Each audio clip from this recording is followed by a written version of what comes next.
बीमार हो जाए तो कैसे पार करते हैं, कैसे ले जाते हैं उसको हॉस्पिटल? ऐसे ही ले जाते हैं। 12 दिन करने से 400 रुपया। 12 दिन काम करने से 400 रुपये मिला। कितनी देर आता है बिजली? बारिश देने से कट जाता है। बारिश देने से ही कट जाता है। जिन बस्तियों में गरीब रहते हैं, मजदूर रहते हैं, जिन बस्तियों में सुविधाएं नहीं हैं, उनको दुखिया बस्ती कहा जाता है।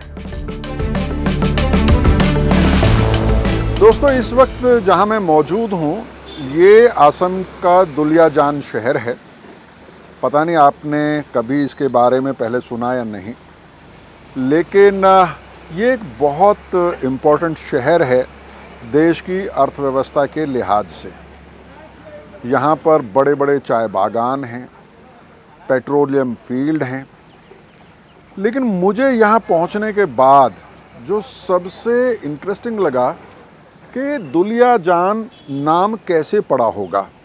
कुछ कुछ उमराव जान जैसा साउंड करता है।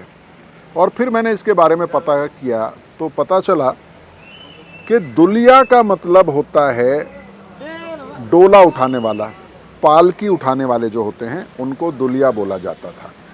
और एसमीज में जान का मतलब होता है छोटी धारा या छोटी नदी। तो ये वो इलाका था जब यहाँ पर अहोम राजाओं का राज था। उस वक्त में जो लोग राजाओं का डोला उठाते थे, पालकी उठाते थे, वो लोग इस इलाके में रहते थे और राजा लोग यहाँ पर शिकार करने आते थे। और तभी से इस इलाके का नाम दुलियाजान पड़ा है।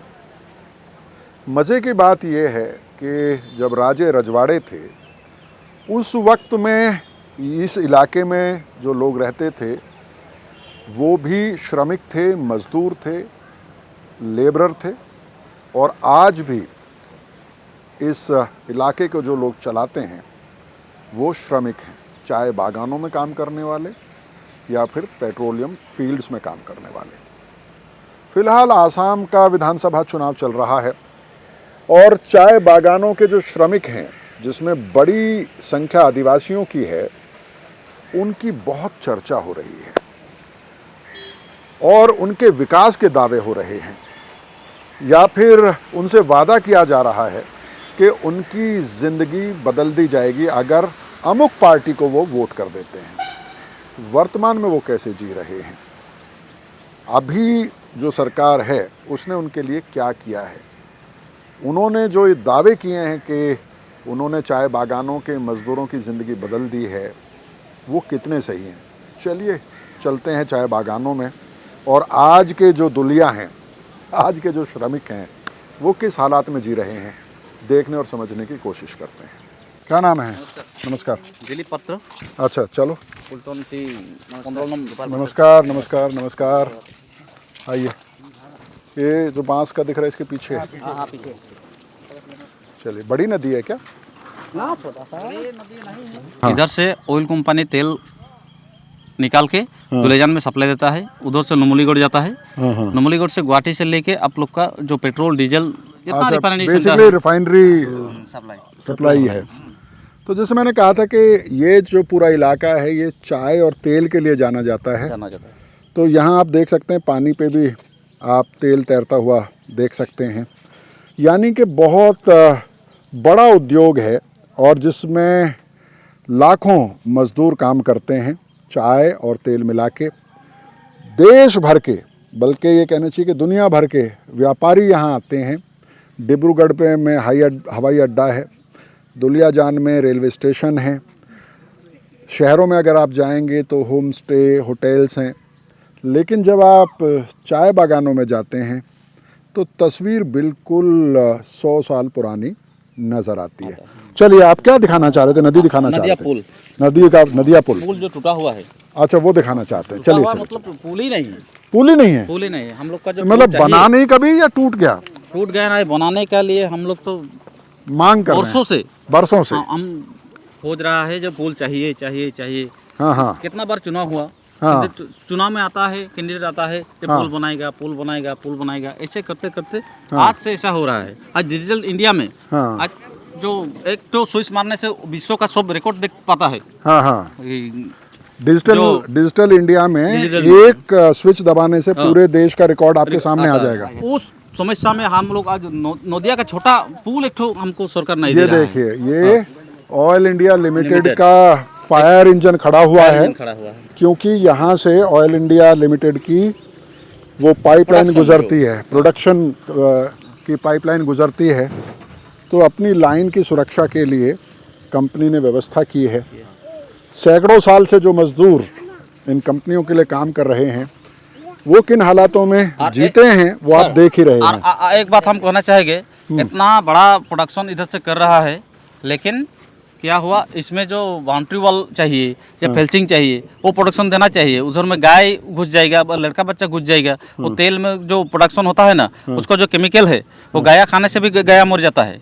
लेकिन ऑयल इंडिया लिमिटेड भी हम लोग का इधर में राइस का बहुत माने दुखित में रखा हुआ है। और जो प्रोडक्शन चाहिए, एक तो फिशरी बना है, तो फिशरी में उसका जो तो बाउंड्री चाहिए वो बाउंड्री तो देना चाहिए। तो ऑयल इंडिया लिमिटेड इतना बड़ा एक उद्योगपति अनुष्ठान है, उसको तो जो प्रोटेक्शन देना चाहिए वो तो देना चाहिए। मामूली प्रोटेक्शन भी नहीं दे पा हमें सरकार को हम बोल रहा है और ऑल इंडिया की बोल रहा है। चलिए ये सब प्रोटेक्शन हमको चाहिए, चलते बात करते हैं। ये सब चाहिए हमको। चलिए, लेकिन आज के युग में जो किसी भी जगह में जाओ, गांव जगह में जाओ, हम लोग को बगानिया बोल के हम लोग को इग्नोरेंसी कर रहा है। बगानिया इस बार नहीं होगा, इस बार नहीं होगा।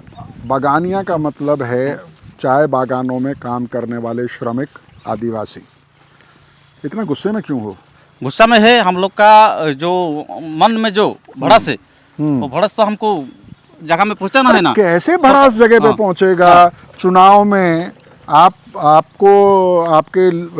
लोग पैसा ले लेते हैं, कैश बांटते हैं, मैंने सुना है। वो तो बात है, वो तो बात है, पैसा ले लेता है और जो कुछ देता है ऐसा छोटा छोटा चीज वो सब लेके राइज जो हम लोग का समाज है वो लोग चुप हो जाता है। पैसा जो छोटे मोटे नेता होते हैं वो ले लेते हैं, आम सबको तो नहीं मिलता होगा मुझे लगता है। वही तो बात है ना, 2-4 पता है, लेकिन 100 मेंबर में 2-4 पता है, लेकिन 96 मेंबर सबके अधिकार, सबकी सुविधाएं बिक जाती है ना, वो फिर जीत जाता है।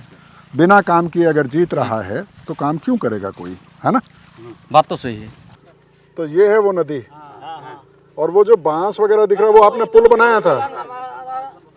ये तो आप लोगों ने खुद बनाया है कि ये बताओ यार, लेकिन ये पुल की जरूरत क्या है? किस लिए आपको यहाँ पुल चाहिए? आइए, हम इधर से उधर कैसे जाएंगे? उधर क्यों जाना है, क्या है उधर? हमारा आदिवासी लोग वहाँ भी आए। अच्छा, वहाँ पे भी लोग रहते हैं। लाइन देखिए, वो घर देखिए, वो सड़क और जगन्नाथ मंदिर है। अच्छा अच्छा अच्छा जगन्नाथ। अच्छा, और ये अच्छा उस तरफ बस्ती है। तो कितने लोग रहते हैं वहाँ पे? हम लोग बोल रहा है उधर में हाँ ऑलरेडी आपका हाउस होल्ड 88 है। हाँ, उधर में मेंबर आपका 400 से लगभग ऊपर है।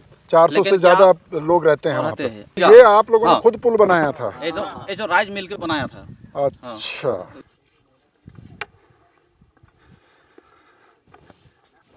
मुझे ये बताओ कौन से गांव से आई हो? चलो।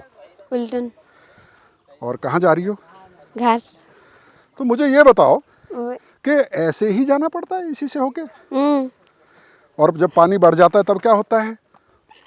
अभी तो पानी कम है, जब पानी ज़्यादा हो जाएगा तो कैसे होगा?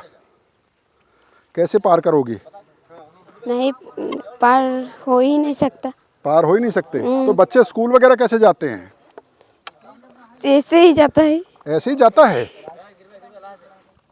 पकड़ के। और कोई बीमार हो जाए तो? हैं देवकी, कोई बीमार हो जाए तो कैसे पार करते हैं? कैसे ले जाते हैं उसको हॉस्पिटल? कैसे? ऐसे ही ले जाता है, डोली में लाद के। देवकी गिरेगी। सावधानी से बेटे, सावधानी से। चलिए साहब। ओहो यार, ओ जिस बात का डर था वही बात हो गई। जूता भीग गया। अब ये भीगा जूता पहन के मुझे सारा दिन रहना पड़ेगा। तो दोस्तों, आप में से कुछ लोगों को ये लग ही सकता है कि ये इतनी बड़ी नदी नहीं है, इतनी बड़ी मुसीबत नहीं है जितना बड़ा बनाकर हम इसको पेश कर रहे हैं। शायद आपको ठीक ही लग रहा है, लेकिन आप थोड़ा सा सोच के देखिए कि अगर आपके बच्चों को सुबह स्कूल के लिए तैयार होकर इस रास्ते से रोज़ गुज़रना पड़े तो भी क्या आप ये कहेंगे? तो भी क्या आपको लगेगा कि ये बड़ी बात नहीं है? ये बात भी सही है कि हर काम के लिए नागरिकों को सरकार की तरफ नहीं देखना चाहिए। उस लिहाज से गांव के लोगों ने जो एक टेम्परेरी इंतज़ाम किया है उसकी तारीफ़ की जा सकती है। आप में से कुछ लोगों को लग सकता है कि मैंने कुछ ज़्यादा ही ड्रामा किया है, शायद उसमें थोड़ा ड्रामा भी शामिल हो, लेकिन ये एक संजीदा मुद्दा है, लोगों की ज़िंदगी से जुड़ा हुआ मुद्दा है। सोचिए कि उस गांव में 400 परिवार रहते हैं, उसमें से अगर कोई बीमार हो, कोई गर्भवती महिला हो, उसको प्रसव पीड़ा हो जाए या कोई इमरजेंसी हो जाए, उसको अस्पताल ले जाना कितना मुश्किल काम होता होगा। तो दोस्तों, यहाँ पर इस इलाके में, असमिया में, जिन बस्तियों में गरीब रहते हैं, मज़दूर रहते हैं, जिन बस्तियों में सुविधाएं नहीं हैं, उनको दुखिया बस्ती कहा जाता है। यानी कि वहाँ लोग मजबूरी में जीते हैं। चाय बागानों की ज़्यादातर बस्तियाँ, ज़्यादातर गांव दुखिया बस्ती या दुखिया गांव हैं।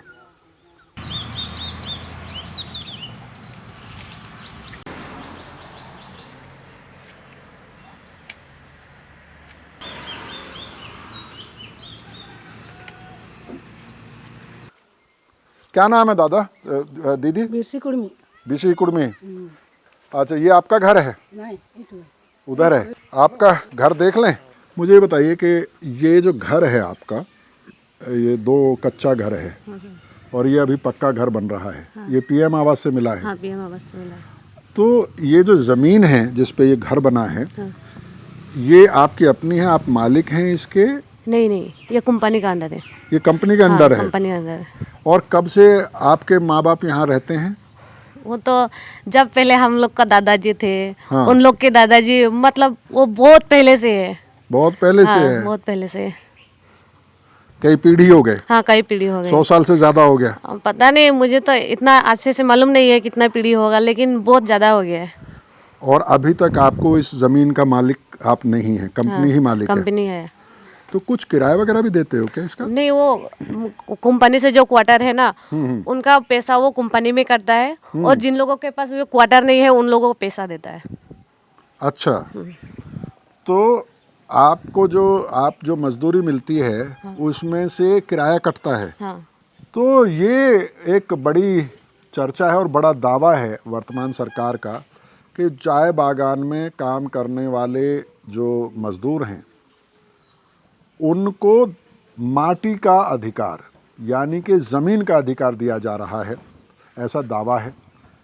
लेकिन वो दावा कितना सही है पहले ही घर में आके आपको पता चल जाता है। थोड़ा सा घर दिखाइए, और इन घरों को देख के आपको अंदाज़ा लगेगा कि किन हालात में चाय बागानों में काम करने वाले मज़दूर जीते हैं। ये देखिए, ये एक घर है। खोलिए थोड़ा सा अपना घर। ये देखिए, ये बांस से बना हुआ घर है और अंदर लाइट है। तो करंट नहीं आया हुआ है? लगाया लेकिन बिजली नहीं है। आ जाइए। तो ये मीटर लगा हुआ है लेकिन बिजली नहीं, तो कटा हुआ है। कितनी देर आता है बिजली? आता है सर, रात को आता है, दिन में थोड़ा रहता है, वो बारिश देने से कट जाता है। बारिश देने से ही कट जाता है। और ये पुराना क्वार्टर है, देख लीजिए। इसका एंट्री किधर से है? ये वाला जो क्वार्टर है पक्का, लेकिन ये सर हम लोग ये एक्स्ट्रा लगा दिया ना। हाँ हाँ, तो अंदर से जाना पड़ता है। अच्छा, तो अंदर दिखाओ ना यार एक बार, कैसा है क्वार्टर? सॉरी सर, करंट नहीं है ना, अंदर है। अंधेरा है पूरा? अंधेरा है। चलिए थोड़ा और आगे की तरफ चलते हैं और आप ये देख सकते हैं कि ज़्यादातर जो घर हैं वो पुराने बने हुए हैं। ये बताओ कि इस वक्त में चाय बागानों में क्या काम होता है? चाय पत्ता तोड़ते हैं। अच्छा, चाय पत्ता टूट रहा है, शुरू हो गया है? हाँ, हो गया। अभी तो कम होगा मेरे ख्याल से। हाँ, मम्मी पापा गई है काम। अच्छा, तो मम्मी को कितना मजदूरी मिलता है? वो एक तो दिन का? एक दिन का 250 अभी 50। 250 ही मिल रहा है अभी भी। वो बढ़ रही है, 30 रुपये बढ़ाने का शायद घोषणा हुआ, लेकिन अभी बढ़ा नहीं है। बढ़ गया शायद, हमको तो पता नहीं। अच्छा ठीक है, वो मम्मी को पता होगा। हाँ 10 बरस पहले मैं चाय बागानों में आया था, तब भी जो चाय के मज़दूर थे वो अपनी मज़दूरी को बढ़ाने की मांग कर रहे थे, लड़ रहे थे, और आज भी उनकी ये मांग बरकरार है। चुनाव से तुरंत पहले 30 रुपया उनकी मज़दूरी बढ़ाने की घोषणा की है हाँ। असम की सरकार ने। दीदी सुनिए ना, क्या नाम है आपका? 1 मिनट। मेरा नाम सलोमी सोरेंग है। फिर से बताइए। मेरा नाम सलोमी सोरेंग है। कहाँ जा रही हैं? मैं टेंगा हाट में जा रही हैं? टेंगा हाट। अच्छा, किस लिए? तैयार होकर कहीं फंक्शन में जा रही हैं लग रहा है। नहीं नहीं नहीं, वैसे नहीं, ऐसे शॉपिंग के लिए जा रही हूँ। शॉपिंग के? क्या शॉपिंग करेंगी? हाँ, ऐसे कुछ खरीदने के लिए। अच्छा अच्छा अच्छा अच्छा, क्या करती हैं आप? ऐसे प्राइवेट स्कूल में हॉली चल। अच्छा, हाँ। तो आपका परिवार में बाकी लोग क्या करते हैं? ऐसे बागान में करती हैं। बागान में करते हैं। तो अपना घर है? अपना ये मेरा भाई घर है। अच्छा, तो ज़मीन आपके नाम पे हो गई या नहीं अभी? नहीं हुआ है अभी तक। ये बागान का है ना, ये बागान का ही है? हाँ, बागान का ही है। कितने सालों से रह रही हैं यहाँ पे? मैं तो यहाँ 8 साल हो रहा है। आपका परिवार कब से रह रहा है? वो लोग तो बहुत आगे में है। बहुत आगे में मतलब कितने आगे में? 100 साल? 100 साल मतलब, हाँ वैसे ही होगा, ब्रिटिश लोग का टाइम से आए। अंग्रेजों के ज़माने से रह रहे हैं। और अभी तक माटी का अधिकार आपको नहीं मिला है? नहीं मिला है अभी तक। सरकार तो कह रही है कि सबको दे दिया माटी का अधिकार। हाँ, तो अभी तक किया ही नहीं। नहीं किया? नहीं किया। अच्छा चलो, अंदर कौन है वो वहाँ पे? वो जो दीदी दिख रही है? हाँ, हैं लोग वहाँ पे? चलिए अंदर चलते हैं, आ जाओ। मोनिका, हमें कौन पहचानेगा? आओ ना, हमारा कुछ तो सहयोग दो यार। दीदी नमस्ते, कैसी हैं? क्या कमाल की आपकी मुस्कुराहट है। क्या नाम है? मेरा मगदली मुंडा। हाँ, मगदली मुंडा। अच्छा, अब काम तो अब तो रिटायर हो गई होगी ना? करती हो काम अभी भी? नहीं, अब नहीं करती। पहले करती थी चाय बागान में? चाय बागान में करती थी तो कैजुअल। कैजुअल थी? परमानेंट नहीं हुई? नहीं। तो आपको तो फिर जब काम बंद किया होगा कुछ भी नहीं मिला होगा? मिला था कुछ पैसा वैसा? नहीं। कोई इलाज वगैरह के सुविधा कोई? नहीं। कुछ नहीं। घर में कोई परमानेंट भी था? घर में तो कोई परमानेंट नहीं था। कोई परमानेंट नहीं। तो जो कैजुअल है और परमानेंट है उसमें क्या फ़र्क होता है? 12 दिन करने से 400 रुपया मिलता था। 12 दिन काम करने से 400 रुपये मिला?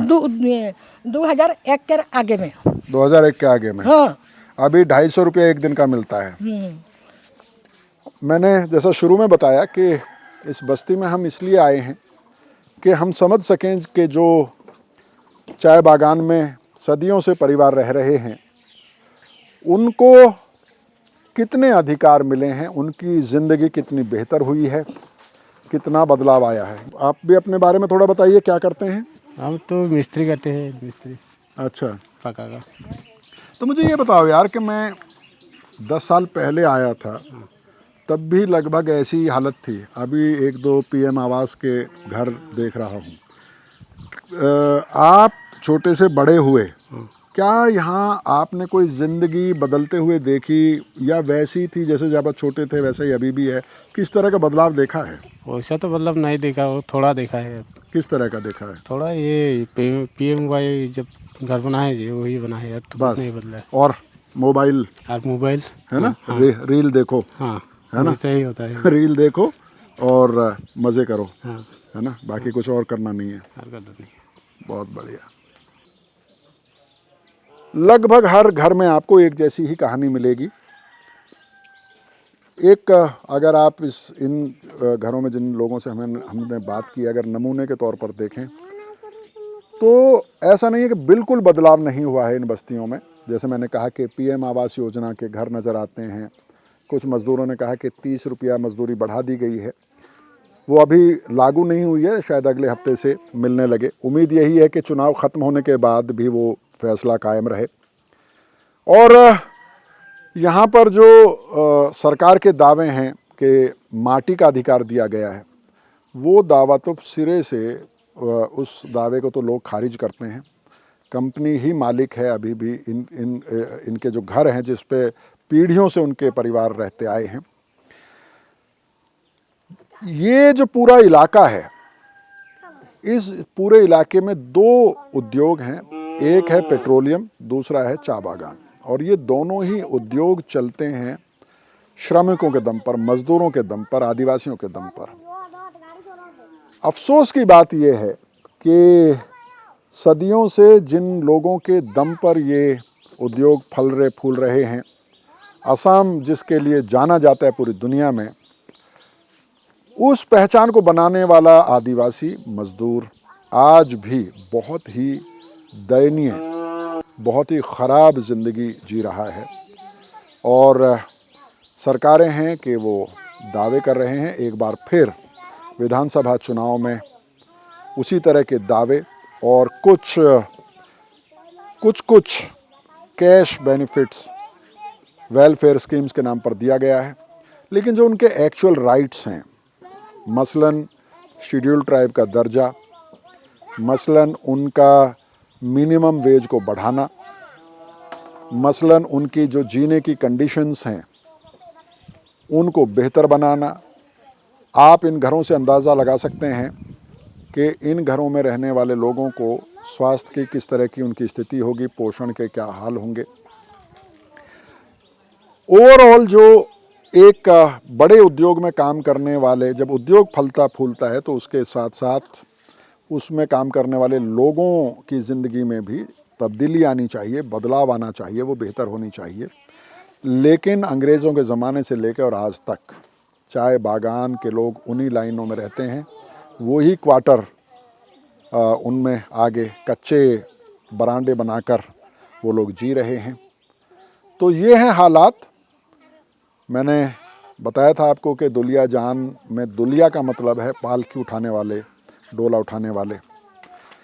आसाम के प्रसिद्ध गायक भारत रत्न भूपेन हजारिका का वो फेमस गाया हुआ गीत आपको याद होगा, डोला, राजा महाराजा का डोला। उसमें वो इन्हीं मज़दूरों, इन्हीं पालकी ढोने वाले लोगों की व्यथा को बयान करते हैं और उसमें ये उम्मीद करते हैं कि ये मज़दूर अपनी ज़िंदगी को बदलने के लिए, अपने हक हासिल करने के लिए एक दिन उठ खड़े होंगे। बहुत बहुत शुक्रिया, थैंक यू।